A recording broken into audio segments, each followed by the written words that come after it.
Hola, ¿cómo están? Bueno, siguiendo un poco con los nutrientes esenciales, ya habíamos visto la parte general de nutrientes y estuvimos viendo macronutrientes, nitrógeno, fósforo. Ahora nos toca el turno de hablar un poco de calcio, magnesio y potasio. Bueno, ¿cómo se encuentran estos nutrientes en el suelo? Es importante saber dónde están, siempre teniendo en cuenta la lógica que hemos venido viendo en la fase sólida y cómo pasa la solución. ¿Mm? Sería bueno recordar un poquito lo que vimos en nutrientes generales, ¿no?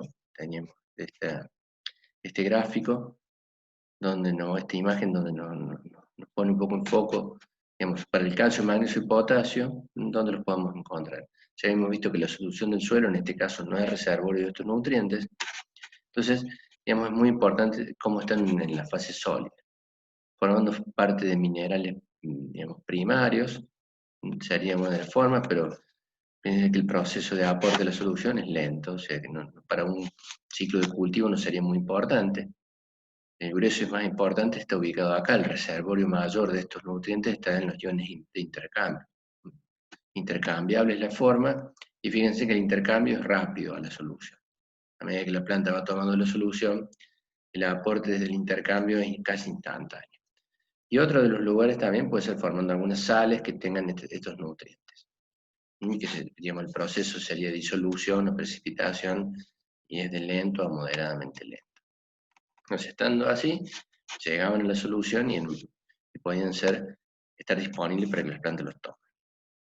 Bueno, en cuanto al calcio, ¿cuáles son las funciones para la planta? Principalmente estimula el desarrollo de las raíces y de las hojas. Forma compuestos que son parte de las paredes celulares, de la estructura de la planta.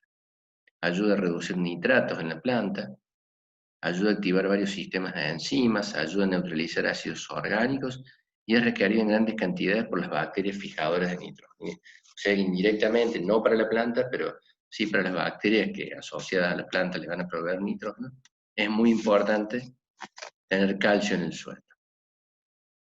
La función en el suelo fundamentalmente es de estructura. Una alta saturación en bases produce la floculación de los coloides y por lo tanto tiene un efecto muy positivo sobre la agregación del suelo. Esta agregación lo que va a definir es que el suelo sea más resiliente ante algún efecto, digamos, externo que lo puede llegar a degradar, digamos, manteniendo la estructura estable, manteniendo el sistema poroso estable, ya sea para el movimiento de agua, para la entrada de agua. Entonces, por eso es muy importante el estado floculado, en este caso del coloide. ¿Cuáles son las fuentes de calcio? Volviendo un poquito a lo que estuvimos viendo. Los minerales primarios, feldespatos, plagioclasas, en la que serían aortita, inosilicatos, biotitas y apatitas. En régimen árido y semiárido, la calcita, como el carbonato de calcio, dolomita, carbonato de calcio y magnesio, y el yeso, como sulfato de calcio, serían las fuentes más importantes, y en este caso el proceso sería que se tienen que disolver o se estarían precipitando cuando pasan de un lado a otro, la solución a la fase sólida. Los minerales secundarios, aportando las cargas, como pueden ser el mononita, hilita y vermiculita, que serían este tipo de arcillas. Las formas del calcio en el suelo, en minerales, en forma estructural no intercambiable, el calcio intercambiable y el calcio en la solución.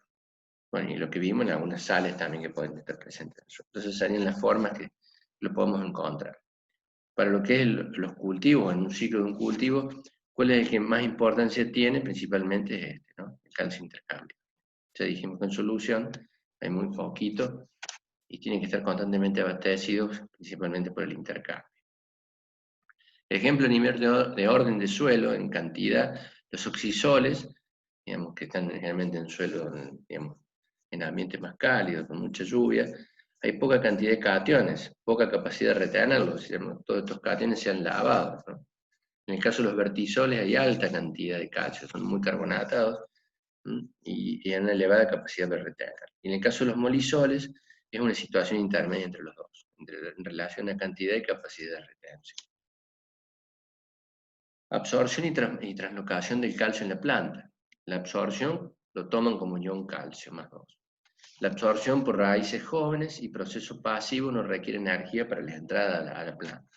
La translocación es cinemática es muy lenta y generalmente la deficiencia se da en hojas nuevas. Escasa removilización de las hojas, porque principalmente como está formando estructuras, es más difícil que la planta lo pueda estar removilizando. Por lo tanto, debe ser absorbido a lo largo de todo el ciclo de la planta. Dentro de la planta, entonces, los nutrientes que pueden traslocarse, de los que hemos visto, nitrógeno, fósforo, o sea que es probable que encontremos las deficiencias en general en las hojas viejas, potasio y magnesio, y bueno, como micronutriente, molibdeno. Y de los que son poco móviles en la planta, de los que hemos visto como macro, ahora estamos viendo es calcio, es muy poco móvil. Y el azufre también, que vamos a ver en la próxima clase, también tiene poca movilidad. Bueno, y en el caso de los micros en general también, el otro grupo de micros. Deficiencia de nutrientes. Los nutrientes móviles, los síntomas se muestran, como ya lo dijimos, en las hojas viejas, y los móviles en las hojas más nuevas. Teniendo en cuenta para el calcio una especie de ciclo, cómo es el movimiento, y un poco referenciando la primera imagen que vimos, que figura en el libro por lo que es nutrientes generales, si el foco central es la solución del suelo, en gran parte de la salida en el calcio se va a dar a través de las plantas, ¿no?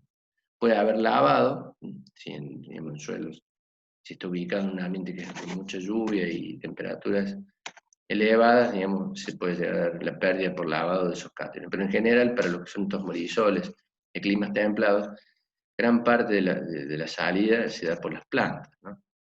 Hay un ciclo a través de la reposición y la mineralización, que no es tan importante como es la que puede ser el aporte por los minerales, y principalmente, fíjense el grosor de esta flecha, que es intercambiable, esto nos da una idea de importancia, son los cátiones intercambiables, en este caso como sería calcio y magnesio, muy importante, y potasio también, ¿no? La acidificación, como ya lo vimos cuando vimos reacción del suelo, es un proceso que se da y tiene que ver con la degradación físico-química. Y está dado, como lo habíamos planteado, por la salida de esas bases, ¿no? Principalmente la toma de las plantas genera una acidificación. La fertilización también lo habíamos visto, y la pérdida de materia orgánica y generación de dióxido y lo que puede llegar a derivar en ácidos orgánicos. El pH del suelo es regulado por la fracción coloidal del suelo, arcilla y humo, y los cátiones de intercambio asociados a eso. Entonces, para que el suelo, digamos, si nosotros planteáramos una condición de equilibrio en el suelo en relación a los cationes del complejo de cambio, el calcio debería estar representado dentro de lo que es el total de la SIC en un 60 o un 80%, para que ese suelo, digamos, esté en equilibrio, el complejo de cambio principalmente en relación a calcio. Para Río Cuarto, fíjense, para lotes que se determinaron en la zona de Río Cuarto en el año 2008, fíjense que en general están al borde de desequilibrio. Si habíamos planteado 60, fíjense que acá tiene relaciones Gijena 57, 55, otro de Río Cuarto 51 y 60, otro de equilibrio. O sea que están muy al límite, digamos, en relación a ese equilibrio planteado para el complejo de cambio en relación al calcio. El magnesio sería el otro macronutriente que tenemos que ver ahora. El calcio es el suministro de las raíces por flujo masal y difusión, y la intercepción radical que contribuye muy poco. Entonces eso es lo que me había olvidado de decirles, es que el calcio principalmente se va a mover por flujo masal y difusión. Para el caso del magnesio, las funciones de la planta son: el magnesio es el átomo central de la molécula de clorofila, así que al igual que lo que vimos para nitrógeno, es muy importante para la planta, en general para lo que es la fisiología y en gran parte del metabolismo. Por lo tanto, está involucrado activamente en la fotosíntesis, o sea que ante una deficiencia lo primero que nosotros vamos a notar seguramente va a ser una clorosis de esa planta, ¿no? Funciona también como cofactor enzimático en enzimas de fosforilación, entonces es muy importante el magnesio como nutriente para la planta. Las fuentes de magnesio en el suelo: magnesio contenido en los minerales primarios, biotita, dolomita, y minerales secundarios como hilitas, monmorilonitas y vermiculitas. El magnesio intercambiable, que también es muy importante, representa la fracción absorbida del complejo de cambio. Y el magnesio en solución, que digamos se encuentra en muy pequeñas cantidades. Volvemos a repetir que para el caso del magnesio tampoco la solución es un lugar de reserva del nutriente. O sea que tienen que estar en constante equilibrio, en este caso con el intercambio. Los factores que determinan en el suelo la disponibilidad de magnesio para las plantas son la cantidad de magnesio en solución y en la fase sólida, para que haya un intercambio y un equilibrio. El pH, alto contenido de magnesio en suelos áridos y baja meteorización, cantidad de otros iones intercambiables que pueden estar haciendo el antagonismo, y el tipo de arcilla. La absorción y translocación del magnesio se toma como ion magnesio más 2. Problema de competencia con otros iones puede llegar a haber en cuanto a lo que hablábamos recién de algún antagonismo. Y lo toman pues, también la entrada de la planta por procesos pasivos. En la planta ya vimos que es un nutriente muy móvil y la translocación como malato y citratos es por removilización. El magnesio cerca de la raíz es suministrado a las raíces también por flujo masal y difusión, y la intercepción en este caso de la raíz contribuye muy poco, o sea que no, el grueso principalmente va a llegar por flujo masal. El diagnóstico de deficiencia de magnesio y calcio, en este caso el análisis del suelo de magnesio intercambiable y calcio, la saturación de magnesio, para que esté en equilibrio ese complejo de cambio, tiene que estar, digamos, en el orden del 10 al 20% del total de la SIC. Recién vimos que para calcio era el 60 o el 80, para magnesio en este caso tendría que estar en el equilibrio entre el 10 y el 20% de la SIC.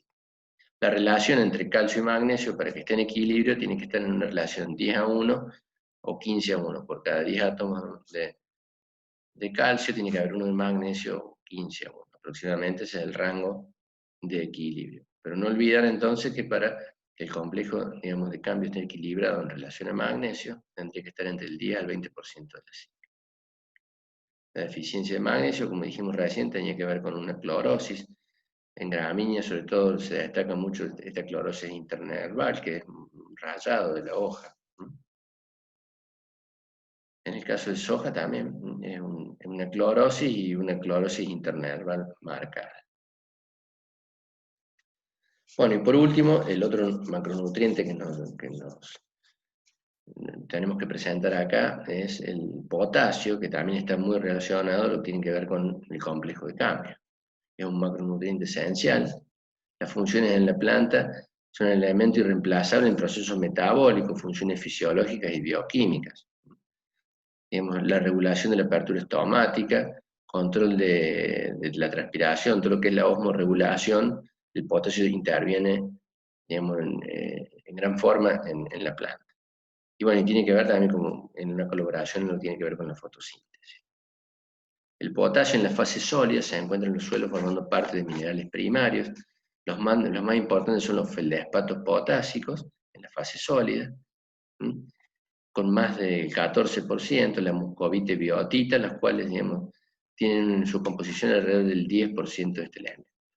En este caso son la muscovita y biotita, son las micas, ¿no? En cuanto a los minerales secundarios, se lo encuentran las hilitas, vermiculitas y cloritas. El loess, sobre el que está desarrollado gran parte de los suelos zonales, y sobre todo los argentinos, posee un elevado contenido de potasio, por lo que no es común encontrar deficiencia de este nutriente. Y principalmente, digamos, no hay deficiencia porque es abundante, se encuentran muchos feldespatos y muscovita y biotita en lo que es la formación del loess, entonces el aporte de potasio es importante. Es muy difícil que, en general, digamos, se encuentren deficiencias. Mayormente, digamos, la deficiencia o el uso de potasio como fertilizante está mucho más acotado por ahí a lo que es la agricultura intensiva, sobre todo en hortícolas. Forma de potasio en el suelo, entonces si lo vemos gráficamente, serían los minerales que estábamos hablando recién. Fíjense que la disponibilidad es altísima por hectárea, pero esto no está disponible, digamos, para que esto pase a ser disponible tiene que haber una meteorización. Después tenemos una parte de esos, digamos, en fase sólida que no está intercambiable, pero está en la fase sólida y tiene una mayor posibilidad de pasar a la solución o abastecer el intercambio catiónico. Fíjense en la cantidad de 1000 a 2000 kilos por hectárea. De eso, digamos, va a pasar al intercambio, y tenemos un reservorio de 50 a 500 kilos por hectárea, y de ahí a la solución, en lo que tiene que ver en ese equilibrio entre la absorción y desorción del complejo de cambio, entre 5 a 20 kilos por hectárea.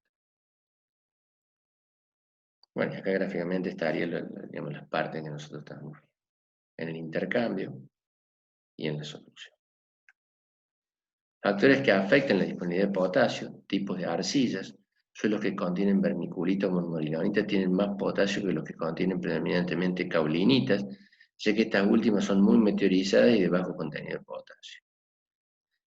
La cantidad de potasio para que esté en equilibrio con la SIC tiene que estar entre el 5 y el 15%. Entonces volvemos a recordar que para el calcio, para que el complejo de cambio esté equilibrado, tenía que haber entre un 60 y un 80% de calcio, de un 10 a un 20% de magnesio y de un 5 a un 15% de potasio. Altas concentraciones de calcio y magnesio compiten con el potasio en la absorción y viceversa. O sea que alto contenido de potasio puede tener efecto sobre la toma de alguno de los otros dos macronutrientes. En consecuencia, la disponibilidad de potasio es a veces más dependiente de la concentración relativa de estos dos iones que de la cantidad de potasio presente. Entonces es importante estar analizando si es en ese equilibrio del complejo, porque eso nos va a dar en parte la disponibilidad para las plantas. El potasio se mueve a la superficie de la raíz por difusión, ¿se acuerdan que eso lo habíamos visto cuando vimos el teórico de nutrientes generales? Y digamos, tenía una movilidad un poco mayor que la del fósforo, pero digamos, de baja movilidad en el suelo. Y la planta lo toma como el catión potasio, ¿no? Potasio. Las deficiencias tienen que ver generalmente con el desarrollo de las hojas, principalmente. Se puede ver alguna clorosis, pero generalmente hay un menor desarrollo de hojas y también puede ser de raíces. Bueno, si esto lo vemos en una serie de suelos donde nosotros podremos estar haciendo ver si el complejo de cambio está equilibrado, tomemos como ejemplo la serie Ticino, vamos a ampliar para poderlo ver más en detalle. Podríamos estar viendo acá que calcio está en un 8,5 mil equivalentes cada 100 gramos, o centimol por kilo de carga, sería la otra forma de expresión. El potasio 2,9 y el magnesio 1. Digamos, en valores absolutos no nos dice mucho esto. Podríamos estar llevándolo esto a kilo y poder saber cuántos kilos por hectárea en este primer horizonte hay, y para cada uno de ellos, pero no nos dice nada en cuanto a la disponibilidad, si esto está en equilibrio o no, o puede haber algún antagonismo entre ellos porque uno está predominando sobre el otro. Entonces, ¿qué deberíamos hacer acá para saber si en el caso del calcio está en equilibrio? Podríamos estar haciendo la relación con la capacidad de intercambio catiónico, 8,5 sobre, en este caso, 14,7 de la SIC, nos está diciendo que el calcio está en este caso con 57,8% en el equilibrio, está muy cercano al 60% que recién habíamos planteado como piso para que esté en el equilibrio el calcio. En el caso del magnesio, si hacemos la relación también, 1 sobre 14,7, nos está arrojando 6,8%, lo que nos dice que para este suelo el magnesio está deficiente o está desequilibrado en relación a lo que debería tener, que habíamos visto que tenía que estar entre un 10 y un 20%. Y si lo hacemos para potasio, nos daría 2,9 sobre 14,7, nos dice que está el potasio también desequilibrado, pero por exceso. Y a su vez recién vimos que entre ellos podía haber alguna interacción, o sea que nos dice que 7 está predominando sobre magnesio, y está desequilibrado el complejo, podría llegar a haber un problema en la toma de magnesio. Lo podemos ver para otro suelo, en este caso la serie Zaira, fíjense que este es un suelo que tiene seguramente problemas de sales, fíjense que acá no están los datos porque el suelo es salino, hay seguramente exceso, no se pueden determinar las bases de intercambio, entonces se presenta el extracto de saturación acá. Y como podemos ver acá también, este suelo, si lo viéramos en el pH, no nos dice nada en cuanto al valor de sodio, pero sí nos está diciendo que en el principio, fíjense en el primer horizonte, el suelo, si lo vemos en pH en agua, uno en 2,5 con la metodología más usual para la determinación, nos dice que el suelo es bastante ácido. Si quisiéramos ver si en el caso del calcio, como ejemplo, está en equilibrio, podríamos decir que de calcio tiene 6,5 mil equivalentes cada 100 gramos o centimol por kilo de carga. 6,5 en relación a la SIC, que es 15,2, nos dice que este suelo está insaturado en calcio, está fuera del equilibrio. Habíamos dicho que el piso era 60 hasta 80 para que estuviera en equilibrio, y en este caso este suelo está con 42%. Y mucho de eso se está reflejando por el pH, ¿no? El pH nos da una pista al ser tan ácido que seguramente las bases, que son las que estarían, digamos, llevando esto más a la neutralidad, no están, o están faltando. En este caso lo podemos demostrar a través de que el calcio está fuera del líquido. Bueno, con eso medio que terminamos un poquito una revisión de estos tres macronutrientes, donde digamos, la fuente principal es el intercambio, y las cuestiones a tener en cuenta para saber si esto está en equilibrio. Muchas gracias.